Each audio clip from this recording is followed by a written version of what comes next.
Welcome back to YellowCard Vanguard. I'm your host, Toku from It's Toku TV on Twitch.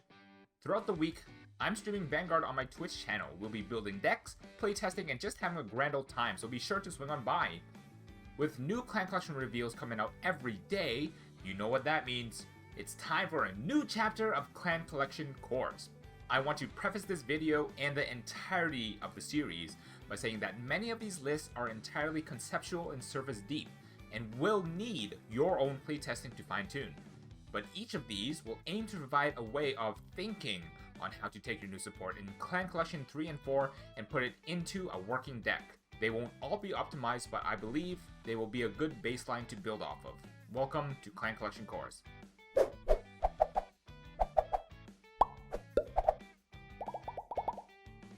This episode of Clan Collection Cores features the new Gear Chronicle archetype support in Steam Maidens. They bring back an old familiar face of a mechanic reminiscent of Time Leap. I'll say to get it on my system, I've playtested this quite heavily to my chagrin. I don't think this is good enough.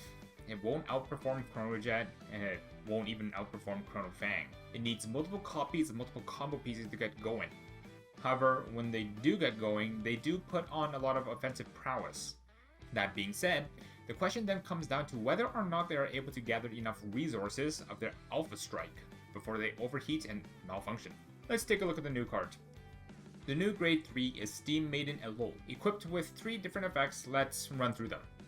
A. On the Vanguard Circle, as an act skill, once per turn, bind 1 card from the drop zone and call a Steam Maiden from bind to rear. B.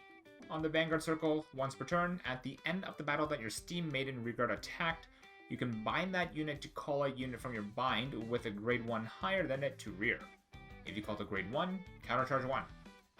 Lastly, as a rearguard, she gains 1k for each card in your bind and 3k instead if she's on the Vanguard Circle. The moment I saw Elol, I was immediately reminded of Beatrice, but boneless. I can appreciate that her first skill is a very cheap spammable +1, but it's restricted to Steam Maidens, which are far and few in between for V Premium, so your pool of cards to call are already small, and your pool of good cards to call even smaller. The second effect, to send a Steam Maiden to bind after its attack, is needlessly restrictive. I think having it work for any rearguard to go into a Steam Maiden is more than enough, since it means we can attack with any trigger and start the chain off. The power you get on the Vanguard Circle is not negligible, and the effects start to gain large value once you hit 5 cards in bind. The new Grade 2 is Steam Maiden Aluru. When placed on rear circle from bind, you can bind another card from drop and she will gain 3k for each grade of the card bound. Then, at the end of the battle she attacked, if our Vanguard is the Steam Maiden, we can counterblast 1 and bind this unit to time leap into Grade 3. Aluru surprisingly gets sufficiently large. More times than not, you should aim to bind a Grade 3 with her skill, namely an extra copy of Elol, so you gain 9k, which is the same as hitting 18k. Finally, the new Grade 1 is Steam Maiden Iluru. She has an effect on the Vanguard Circle that you can Soul Blast 1 and bind a Grade 2 or less from hand to draw 1. Then, if you were to bind a trigger unit, you could draw 2 instead. On the rearguard, she has the Time Leap effect of being after the battle, you can Time Leap herself into a Grade 2 if we have a Steam Maiden Vanguard. Iluru is very much our ideal Grade 1 ride, and the ideal card to bind from hand is our Grade 0 heel, Ururu.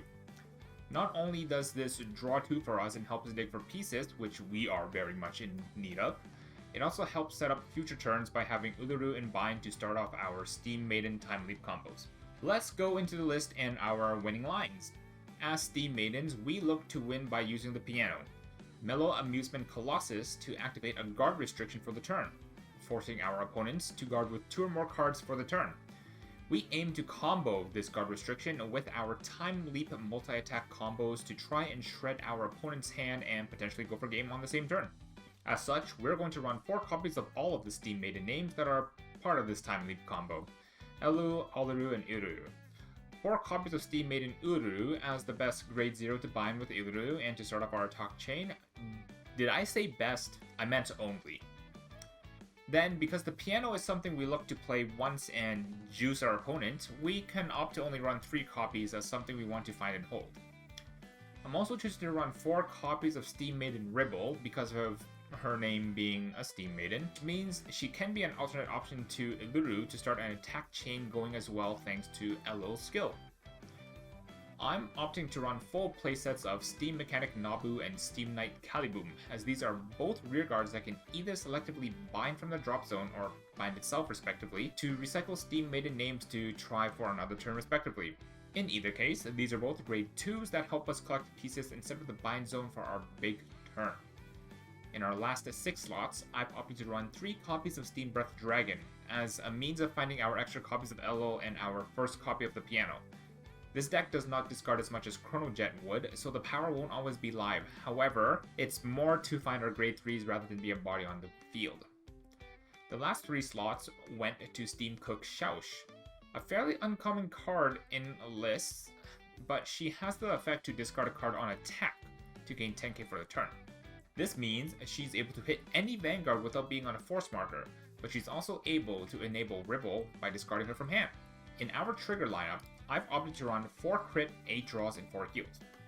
As stated before, we're forced to run Uluru as our heal instead of the heal guardian, and I understand that this deck does have a great need of drawing into multiple combo pieces to prepare the big turn, so I've opted to run 4 extra copies of a draw. With 4 extra draws, the chances we find an expendable grade 0 in our opening hand increases, since it doesn't feel good to bind our draw sentinels or our 15k shields should we run crits. With Iluru, binding a vanilla draw is now. What other options could you consider for Steam Maidens? Re-innovate Winged Dragon could be a potential choice here, since you may find that your bind zone being limited in the early game is what sets this deck back. Being able to bind itself as part of its cost is icing, as once you go through the 0, 1, 2, you can end on itself again to build up more bind for the next turns to come. Once again, I'm playing off the idea that building your bind zone early is important. Lost Break Dragon could be an option to filter Steam Maiden names from your hand into your bind zone as well. And finally, since we're looking to bind a bunch, if we really wanted to, Mystery Flare Dragon could be the finish that we need. Could be. All in all, though I don't really see Steam Maidens making any large impact in the V Premium meta, it is an alternative to Gear Chronicle that isn't solely based upon pseudo-striding and returns more to its old identity as multi-attacks. You may find this more enjoyable. In any case, this has been it from me for this episode of Clan Collection Cores. Be sure to subscribe to the channel for more content like this, like the video as it helps motivate us to keep the gears going, and leave a comment down below. Every little bit helps the channel. This has been Toku from YellowCard Vanguard. Toku out.